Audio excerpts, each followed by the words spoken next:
देखिए, सरकार द्वारा लगातार प्रयास किए जा रहे हैं कैसे जो एक किसान की आर्थिक स्थिति है उसमें बदलाव किया जाए और ज़्यादा लाभ जो है उनको आने वाले समय में मिल सके। इसके लिए अब उनके अधिकार जो हैं कृषि कानून के रूप में उनके पास भी हैं और साथ ही पशुपालन के ज़रिए भी हमारे जो किसान हैं काफ़ी लाभ कमाते हैं। फिलहाल हमारे साथ एक और दर्शक जुड़ चुके हैं, अभय जी हमारे साथ जुड़े हैं। बहुत बहुत स्वागत अभय जी, आपका क्या जानना चाह रहे हैं? हेलो जी अभय जी।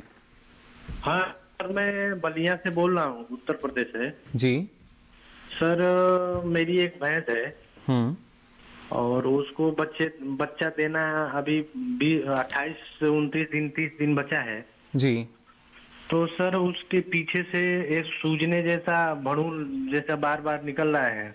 जी। तो हमने यहाँ पे लोकल डॉक्टर से चेक कराया। तो सर हमें मेरे को मतलब सांत्वना नहीं मिला उनसे मैं सेटिस्फेक्शन नहीं हूँ मैं। जी चलिए, बिल्कुल आपकी जो समस्या है हम कोशिश करेंगे हमारे विशेषज्ञ उसका समाधान कर सकें। डॉक्टर शैलेंद्र, आपने सवाल सुना होगा अभय जी का, क्या ये समस्या और क्या इनको करना चाहिए ऐसे में? देखिए, इस समय में लास्ट जब समय 1 महीने बचता है तो उस समय इस तरह की समस्या पैदा होती है, इसको प्रीपार्टम प्रोलैप्स बोलते हैं। पिछवाई देना। तो भैंस जैसे या गाय जैसे ही नीचे बैठेगी उस समय से उसके बच्चेदानी है योनि मार्ग बाहर की तरफ आ जाता है। जी। तो ये बहुत से फीड के कारण भी होता है। जैसे इस सीजन में हम पहले बता चुके हैं कि जो गोभी का पत्ता है अधिक मात्रा में खिलाना नहीं चाहिए क्योंकि उसमें एस्ट्रोजन होता है। तोरी, सरसों या राई का पत्ता है उसको भी ज़्यादा अवॉइड करना चाहिए इस सीजन में। और हमेशा डाइट में लिक्विड का मात्रा बढ़ाना चाहिए। जैसे हरा चारा आप बढ़ाइए, उसमें सूखा चारा कम दीजिए, उसका डाइजेशन ठीक रहे। पशु को बांधने के लिए भी अच्छा एक फ्लोर होना चाहिए। आगे का पैर लगभग आधा फीट नीचे कर दे और पीछे का पैर उठा रहना चाहिए। एक स्लोपिंग पोजीशन होना चाहिए जी, जिसके कारण से पशु बैठे भी तो उस पर ज्यादा प्रेशर पीछे की तरफ नहीं पड़े और बच्चेदानी बाहर नहीं निकले। यानी पशु आगे की तरफ झुका रहे, आगे की तरफ झुका रहे। और इसके बाद भी अगर इस तरह की समस्या आती है तो उसमें उसको अच्छे से पोटेशियम परमैंगनेट या लाल दवा आती है, उसको एक चुटकी 5 लीटर पानी में डाल दे, हल्का लाल जब हो जाए तो उससे साफ करके अंदर डाल सकते हैं। रस्सी के एक से बांध कर भी उपाय कर सकते हैं, पीछे से बांध दे ताकि उस पर प्रेशर नहीं पड़े जी। रस्सी या ध्यान रहे कि नायलॉन का नहीं होना चाहिए, उससे कटने का डर रहता है, इसलिए कॉटन का रस्सी का उपयोग करें। और आप नेक्स्ट इसके बाद में पशु चिकित्सक से भी सलाह ले सकते हैं, कुछ मेडिसिन देंगे, इससे धीरे धीरे ठीक हो जाएगा। जी बिल्कुल, ये ज़रूरी कि आप जो घरेलू उपचार है वो आप करें, लेकिन इसके लिए जो आपके निकटतम पशु चिकित्सक हैं उनसे सलाह आप ज़रूर ले लें। उसके बाद ही आपको जो लगता है उपचार की बात करते हैं वो आपको सही उपचार यहाँ पर करना होगा। और फिलहाल हेलो किसान में यहाँ वक्त चला एक और छोटे से ब्रेक का। आप बने रहिए दूरदर्शन किसान पर।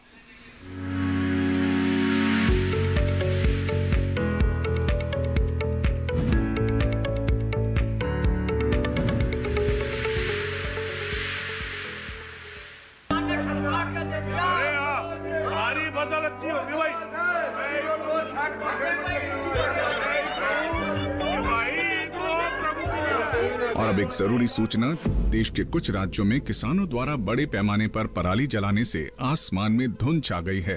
लाखों लोगों को सांस लेने में तकलीफ हो रही है।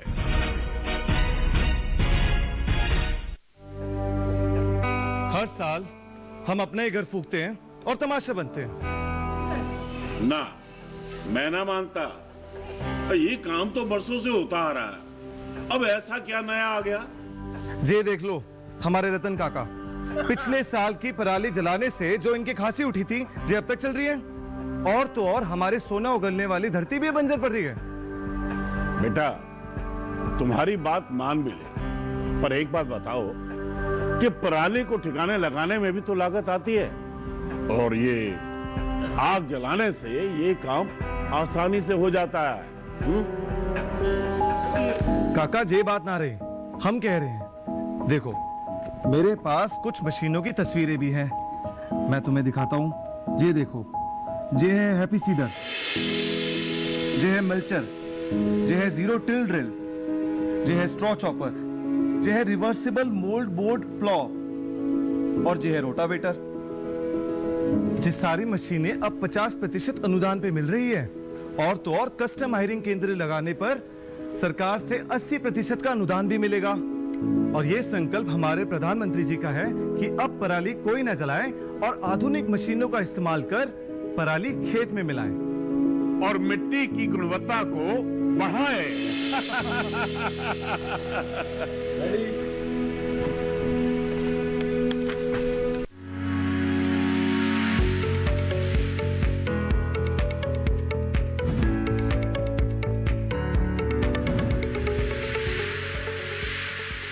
ब्रेक के बाद आप सभी का एक बार फिर स्वागत है। हेलो किसान में लगातार आपको हम जानकारी दे रहे हैं सर्दियों में किस तरीके से पशु का रखरखाव आपको करना चाहिए और ब्यात से पहले और उसके बाद में किस तरह की सावधानी आपको अपनानी होगी। लगातार हमारे जो विशेषज्ञ हैं बने हुए हैं, आपके सवालों के जवाब यहाँ दे रहे हैं। और आइए रुक कर लेते हैं एक बार फिर डॉक्टर शैलेंद्र का, जो लगातार हमारे साथ जुड़े हुए हैं बिहार से। डॉक्टर शैलेंद्र, जानना चाहेंगे आपसे, जैसा आपने बताया कि ब्यात से पहले हमें किन किन बातों का ख्याल रखना चाहिए, फिर चाहे आहार की बात आए या आवास की बात आए, लेकिन ब्यात के बाद की जब हम बात करते हैं, क्योंकि जो अगर देखा जाए जो शिशु मृत्यु दर है उसमें लगातार हम देखते हैं कोशिशें की जा रही हैं कि उसमें ज़्यादा से ज़्यादा जो कमी है वो हमें नज़र आए। इस बारे में आपसे हम जानना चाहेंगे, लेकिन उससे पहले एक दर्शक हमारे साथ जुड़ चुके हैं, उनका सवाल पहले हम ले लेते हैं। बहुत बहुत स्वागत आपका हेलो किसान में, क्या जानना चाह रहे हैं? हेलो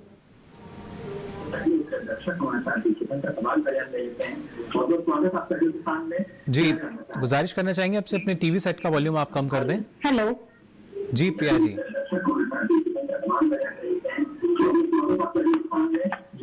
हेलो प्रिया जी, गुजारिश करेंगे आपसे अपने टीवी सेट का वॉल्यूम आप कम कर दें पहले। हाँ जी, मेरी गाय ने अभी बच्चा दिया है जी। तो उसने जड़ी खा लिया है, तो उससे कोई दिक्कत तो नहीं है ना? उसके लिए क्या करना होगा? चलिए बिल्कुल। डॉक्टर शैलेंद्र, सवाल आया है प्रिया जी का, गया बिहार से ही, जानना चाह रही हैं इनके जो पशु ने अभी बच्चे को जन्म दिया है, जो बता रही हैं जड़ी उसने शायद खाया है, किस तरह की दिक्कत तो उससे नहीं होगी, जानना चाह रही हैं। दिक्कत तो नहीं होगी, थोड़ा सा डाइजेशन का प्रॉब्लम हो जाता है। गाय का पेट बच्चा देने के समय में तुरंत खाली हो जाता है, तो उसको भूख का ज़्यादा लगती है। इसके कारण से कभी कभी जरी जो किसान ध्यान नहीं देते हैं कि जरी जस्ट निकल जाए और उसको कहीं दूर जा कर के हम मिट्टी में गाड़ दें, तो उस कंडीशन में गाय जरी खा जाती है जी। उसके लिए आप मैग्नीशियम सल्फेट 200 ग्राम खिला सकते हैं, सरसों का तेल पिला सकते हैं, या पाचक जो पशु पाचक है उसको दे सकते हैं जी। इससे आप प्रॉब्लम सॉल्व हो जाएगा। जी बिल्कुल। साथ ही डॉक्टर शैलेंद्र, जानना चाह रहे थे आपसे हम ब्यात के बाद किस तरीके से और किन किन बातों का मुख्य रूप से ख्याल रखना चाहिए? पशु के जैसे ब्याने के बाद में बच्चे को खास तौर से जैसे ही ब्याए तो उसको तौलिए से, सूखे तौलिए से पूरे शरीर को पोंछना चाहिए, साफ कर देना चाहिए। आप दोनों पीछे के दोनों टांगों को उठा करके बच्चे को और कुछ देर तक आप ऊपर रखें, 2-4 मिनट तक। उसके नाक को, कान को और मुंह में जो भी है लसलसा म्यूकस पदार्थ होगा उसको बाहर निकाले और जस्ट इसके बाद में गाय के आगे की तरफ रख दें, ताकि गाय उसको चाटने लगे। इससे ब्लड सर्कुलेशन बढ़ेगा और ब्लड सर्कुलेशन बढ़ने से वो खड़ी जल्द से जल्द खड़ी हो जाएगा। ब्याने के तुरंत बाद में आधे घंटे से 1 घंटे के भीतर ही कोलेस्ट्रम माँ का दूध जरूर पिलाएं। इससे इम्यूनिटी बढ़ती है और बहुत सारे रोगों का निदान हो जाता है। इससे इन्फेक्शन के चांस कम हो जाती है जी। खासतौर से ध्यान रखना चाहिए जी। ये प्रमुख बात है, इसका ख्याल रखना होगा और हमारे पशुपालक बेहतर ढंग से इन बातों को जानते भी, लेकिन ज़रूरी ही कि सही समय पर आप जो सही जानकारी है उसको ध्यान में रखें और उसका क्रियान्वयन भी आप कर सकें। साथ ही यहाँ डॉक्टर पुनीता, जानना चाहेंगे आपसे, क्योंकि पशुओं में कई तरह के जो रोगों की संभावना रहती है, लेकिन अगर हम बात कर रहे हैं अभी सर्दियों के इस मौसम में, क्या यहाँ भी कई तरह के ऐसे रोग या बीमारी हैं जिनकी संभावना रहती है? कुछ सर्दियों में एक तो हाइपोथर्मिया एक बड़ा कॉमन प्रॉब्लम है, जिसमें पशु के ठंड लगने की वजह से पशु के शरीर का तापमान लो हो जाता है। साथ में हम जैसे जिक्र कर चुके हैं कि पशु के जो छोटे बच्चों में दस्त, निमोनिया, जुकाम, ठंड इत्यादि लगने का खतरा रहता है। साथ ही इस समय में अभी नवंबर माह के बीच में 15 नवंबर के आसपास फिर से देश भर में मुख गलघोटू का टीकाकरण शुरू किया जाएगा जी। तो ये भी ऐसी बीमारियां हैं जो एक्सट्रीम वेदर कंडीशन में और या बिल्कुल बढ़ सकती है, क्योंकि पशु की रोग प्रतिरोधक क्षमता कम हो जाती है जी।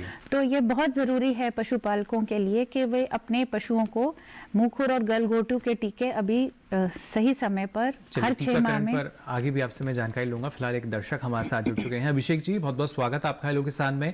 क्या जानना चाह रहे हैं? हेलो। हेलो।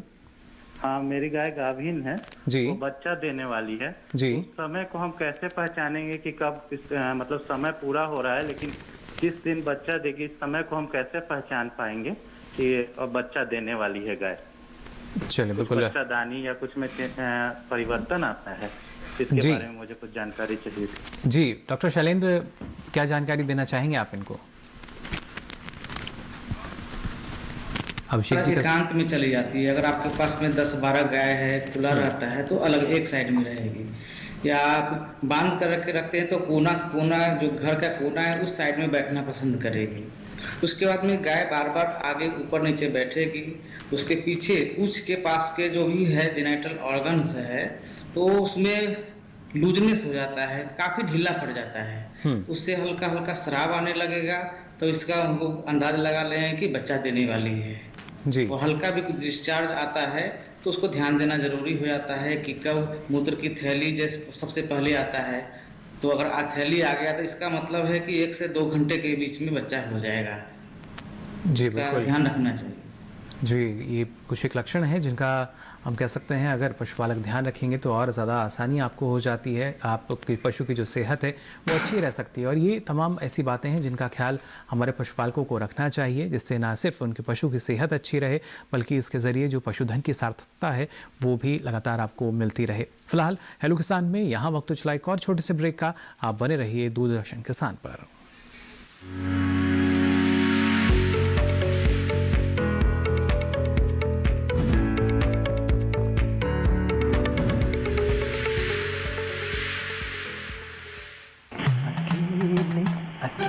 अरे वाह भैया, अकेले अकेले। अरे तू भी ले, पर खाएगा कैसे? मैं ऑर्गेनिक खेती की बात कर रहा रे बेटे। अकेले अकेले खेती कब तक करेगा? मतलब? गांव में 20-25 किसानों का समूह बना के पंजीकरण करवा ले, फिर सरकारी ट्रेनिंग भी मिलेगी और मुफ्त जैविक बीज खाद भी।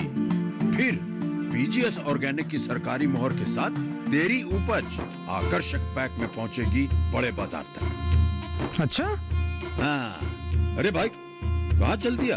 सबको साथ लाने, आमदनी बढ़ाने। तो किसान भाई समझ गए ना? साथ मिलकर ऑर्गेनिक खेती कीजिए, अपनी परंपरा को आगे बढ़ाइए, ज्यादा मुनाफा कमाइए। माटी से प्रेम की परंपरा है परंपरागत खेती।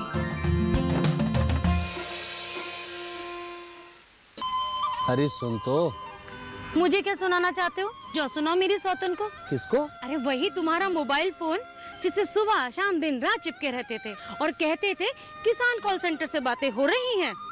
अच्छा ये बात है। हाँ, क्यों? क्या हुआ? अब बात नहीं होती क्या? अब तो झट से बात हो जाती है। ऐसा क्या?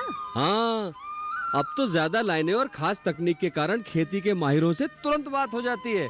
और अगर कभी लाइन व्यस्त हो तो अपनी समस्या फोन पर रिकॉर्ड करा दो, वहाँ से फोन आ जाता है और समस्या की हल का मैसेज भी आ जाता है। ये देखो आ गया। अरे वाह, इसका मतलब इंतजार की घड़ी अब खत्म। हाँ। तभी मैं सोचूं कि आजकल मुझ पर इतना प्यार क्यों आ रहा है। कृषि संबंधी समस्याओं का अपनी भाषा में तुरंत हल पाने के लिए पूरे भारत में किसी भी फोन से हेल्पलाइन नंबर पर संपर्क करें। किसानों का दोस्त किसान कॉल सेंटर।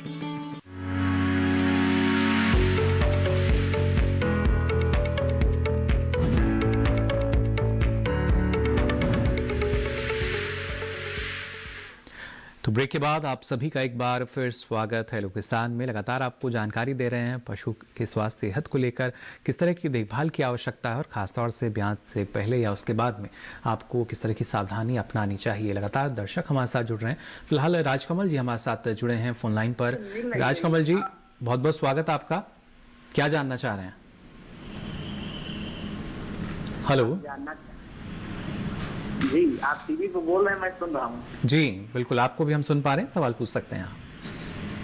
सवाल हमारा ये है, हमारी भैंस जो है बच्चा दिया था जी, तो उसके खून पीछा निकल आता है। आज ही पहले भी निकलता था, एक महीना पहले भी निकलता था।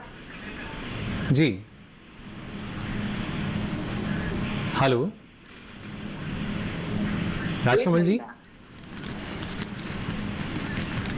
जी, पर चलिए यहाँ रुक कर लेते हैं डॉक्टर शैलेंद्र का। डॉक्टर शैलेंद्र, जो समस्या बता रहे हैं कि ब्याह के बाद खुद की समस्या बता रहे हैं, क्या इसके लिए इनको सही रहेगा करना? क्वेश्चन समझ नहीं पाए फिर से। प्रोलैप्स करना। जी बिल्कुल, यहाँ ये बेहद ज़रूरी, क्योंकि जब भी हमारे जो दर्शक हैं कभी कभी जल्दबाजी में भी सवाल पूछते हैं। यहाँ पर शैलेंद्र जी आपके पास भी मैं आऊँगा, लेकिन यहाँ डॉक्टर पुनीता आपसे भी हम जानना चाहेंगे, जैसे कि जो सवाल पूछा हमारे जो दर्शक थे उन्होंने, क्या इनके लिए आप बताना चाहेंगी? जो मैं समझ पाई हूँ, राजकमल जी कह रहे हैं कि ब्याने से पहले भी और ब्याने के बाद पशु जो है फूल निकल आता है। अभी थोड़ी देर पहले भी जैसे डॉक्टर साहब ने, डॉक्टर शैलेंद्र जी ने बताया था कि इसको प्री पार्टम प्रोलैप्स या पोस्ट पार्टम, ब्याने के बाद पोस्ट पार्टम प्रोलैप्स, इसको पशु को प्रोलैप्स की दिक्कत है, जिसमें वो फूल निकलना भी बोल देते हैं, कुछ लोग बोलते हैं देह दिखा रही है, शरीर दिखा रहा है। तो इस पशु को आप सबसे पहले अपने नज़दीकी पशु चिकित्सक से संपर्क कीजिए, उन्हें दिखाइए। और ये फूल दिखाने की समस्या भी बहुत ज़्यादा, इसका कारण जो है वो कई बार ब्याने के समय, कई बार पशु स्वयं से नहीं ब्या पाता, तो डॉक्टर को बुलाने के बजाय कई बार पशुपालक स्वयं या एक दो और जान पहचान वाले जो पशु को बाहर, बच्चे को बाहर निकालने में खींचते हैं, या इस तरह की कुछ पशु को स्ट्रेनिंग वगैरह करनी पड़ती है, उसके बाद भी ऐसी समस्या आ जाती है। और कई बार पशुओं के शरीर में खनिज तत्वों की कमी के कारण भी वो फूल जो है दिखाते हैं जी। इसके लिए आपको नज़दीकी डॉक्टर से इलाज उपचार के साथ साथ पशु को, अपने पशु को कैल्शियम ज़रूर दीजिए, कैल्शियम पिलाइए। और कैल्शियम के बॉटल आती है जो वो इंजेक्शन के माध्यम से, इंट्रावीनस इंजेक्शन के माध्यम से आपके पशु को बॉटल चढ़ाएंगे जी। और साथ ही कुछ समय तक पशु के जो पीछे का भाग है उसके नीचे मिट्टी आदि एक्स्ट्रा डालकर पीछे के भाग को उठाकर रखिए। और यदि ज़्यादा फूल दिखा रहा है तो उसे लोकल टर्म में उसे बोलते हैं छींकी लगाना। तो आप पशु के डॉक्टर से, पर स्वयं मत कीजिएगा, डॉक्टर से छींकी लगवा दीजिए ताकि वो पीछे की तरफ जो जोर पड़ रहा है पशु के शरीर का वो ना पड़े। और प्री पार्टम में ही आपने बताया कि पहले भी फूल दिखा रही थी, तो उसी समय और बेहतर होता कि उसी समय उसके कैल्शियम शुरू हो जाता और उसका उपचार हो जाता। पर अब भी कोई ज़्यादा देर नहीं है, आप तुरंत अपने नज़दीकी पशु चिकित्सक से उसका इलाज करवा लीजिए। जी बिल्कुल। और यहाँ डॉक्टर शैलेंद्र, आपसे भी हम जानकारी ले रहे थे कि किस तरीके से पशु के ब्याह के बाद जब बात की जाती है, तो जो खासतौर से नवजात हैं या शिशु मृत्यु दर की अगर बात की जाए, कैसे उसको हम कम कर सकते हैं, वहाँ पर और किन बातों का ख्याल रखें, और एक ब्याह से दूसरी ब्याह के बीच कितना अंतर यहाँ रखना चाहिए? देखिए, एक ब्याज से दूसरी ब्याज के बीच में 1 साल का अंतर है, जस्ट 1 साल का अंतर होना चाहिए। ब्याज होने के बाद में 3 महीने के बाद में गाय गाभिन हो जानी चाहिए जी। इसका हमेशा ख्याल रखें। अगर लेट हो रहा है तो पशुपालक का जो है ना इनकम कम जाएगा इसके कारण से, क्योंकि फीड का कॉस्ट है, जो हम लोग दाना खिलाते हैं वो बहुत ज़्यादा होता है जी। जो बड़े पशु हैं उसमें ज़्यादा होते हैं, तो इसके लिए जितना से जल्दी गाभिन हो जाए, क्योंकि हो जाएगा वो ज़्यादा अच्छा रहेगा हम पशुपालक के लिए। दूसरा है कि बच्चे की मृत्यु दर ज़्यादा है, तो इसलिए किसान क्या करते हैं कि यदि इसे जेर 6 से 8 घंटे में नॉर्मली निकल जाता है जी।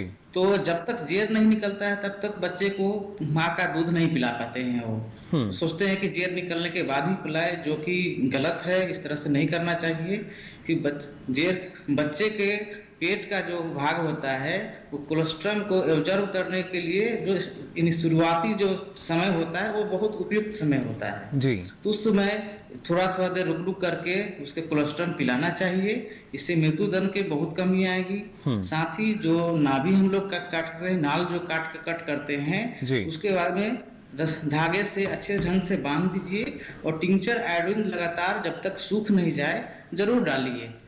और नीचे का जो भाग होता है जहाँ पर जो छोटे जो बच्चे हैं वो बैठते हैं, वहाँ पर गोबर या कुछ उसका डंग है नहीं लगना चाहिए। इससे शुरुआती में इन्फेक्शन होगा और बच्चे में दस्त का बीमारी हो सकता है, जिससे स्टार्टिंग 10-15 दिन में ही इसकी मृत्यु हो सकती है। चल बिल्कुल। तो तो ये काफ़ी महत्वपूर्ण है। देखिए, अगर आपने थोड़ी सी भी लापरवाही की तो इसके चलते जो हमारा पशु है या नवजात पशु है उसकी मौत भी हो सकती है। और ज़रूरी यही कि आप लगातार उचित प्रबंधन जो है, सावधानी जो है वो बरतें, जिससे और ज़्यादा फ़ायदा आपको मिल सके। यहाँ आखिर में डॉक्टर पुनीता आपसे भी हम जानना चाहेंगे, जिस तरीके से टीकाकरण की भी आपने बात की, लेकिन पशु जितना निरोगी रहेगा, स्वस्थ रहेगा, उतना ज़्यादा लाभ एक पशुपालक को मिल सकता है। खासतौर से जब बदलता मौसम है या सर्दियों की हम बात कर रहे हैं, वहाँ पर और कौन सी प्रमुख बातों का ख्याल रखें?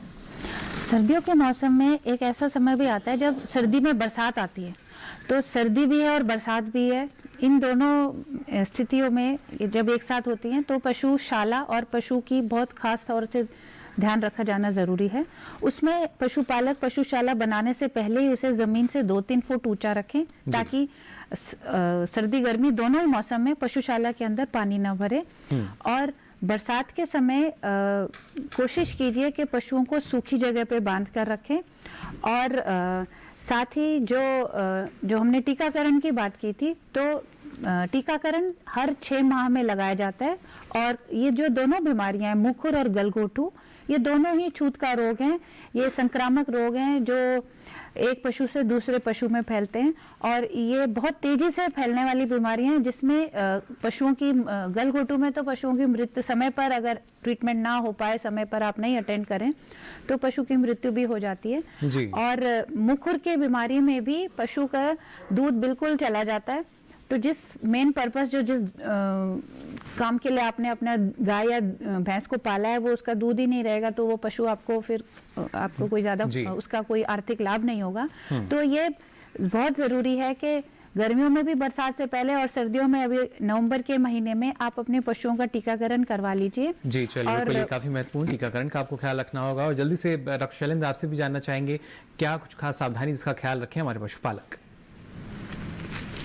देखिए, अभी जब बच्चे देने के समय, ब्याने के समय में, अभी तो गर्मी के अभी जो सीजन जो चल रहा है, बरसात, जब ठंड आने वाली है तो इसका प्रिकॉशन बहुत रखना है। बच्चे को बहुत अच्छे से उसको बच्चे ब्याने के बाद में उसको अच्छे से साफ करना है, ताकि ठंड नहीं लगे उसको जी। तो कभी कभी होता है हाइपोथर्मिया के शिकार हो जाते हैं बच्चे, उसके में अर्ली डेथ हो जाता है।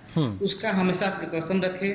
गाय को गर्म चीज दे बच्चे होने के बाद में, मेथी, अजवाइन। यानी मौसम का भी हमें ख्याल रखना होगा, बदलता मौसम है, इसलिए जरूरी है सावधानी जो है वो आप पुख्ता रखें, और भी कई बातों का ख्याल रखें जिससे आपके पशु की सेहत जो है वो और बेहतर रह सके और आपका पशु निरोगी रहे। फिलहाल डॉक्टर शैलेंद्र, बहुत बहुत शुक्रिया आपका इस तमाम जानकारी के लिए। साथ ही यहाँ डॉक्टर पुनीता, आपने भी इतनी महत्वपूर्ण जानकारी हमारे दर्शकों के साथ साझा की, इसके लिए आपका भी बहुत बहुत शुक्रिया, बहुत बहुत आभार। धन्यवाद। तो आज आपने जाना पशु की सेहत को लेकर किस तरह की आवश्यकता है। अब चलिए आपको हमारा जो अगला विषय है उसके बारे में हम जानकारी दे देते हैं। हमारा अगला विषय रहेगा एग्रीकल्चर इंफ्रास्ट्रक्चर फंड, और बात होगी प्रधानमंत्री फसल बीमा योजना की। अगले विषय आपने जान लिए, और अगर आप अपना कोई सवाल सुझाव हम तक पहुंचाना चाहते हैं तो आप हमारी ईमेल आईडी नोट कर लीजिए। हमारी मेल आईडी है hellokisan2015@gmail.com। इसके साथ ही आप हमें फेसबुक के ज़रिए भी हमसे जुड़ सकते हैं। हिंदी में आपको फेसबुक पर जाकर टाइप करना होगा हेलो किसान, और यहाँ भी अपना सवाल और सुझाव लिखकर छोड़ सकते हैं। साथ ही आखिरी लेकिन सबसे महत्वपूर्ण, आप डीडी किसान कॉल सेंटर का नंबर नोट कर लीजिए। ये नंबर है 1800-11-3060। सोमवार से शनिवार सुबह 6 से रात के 10 बजे तक लाइन्स खुली हुई हैं, इस पर भी आप अपना सवाल दर्ज करा सकते हैं। कोशिश हमारी लगातार आपके जो सवाल हैं उनको शामिल किया जाए अलग अलग विषय में, और आपकी समस्या का समाधान हो सके। लेकिन फिलहाल के लिए आज हेलो किसान में बस इतना ही। दीजिए इजाज़त, नमस्कार।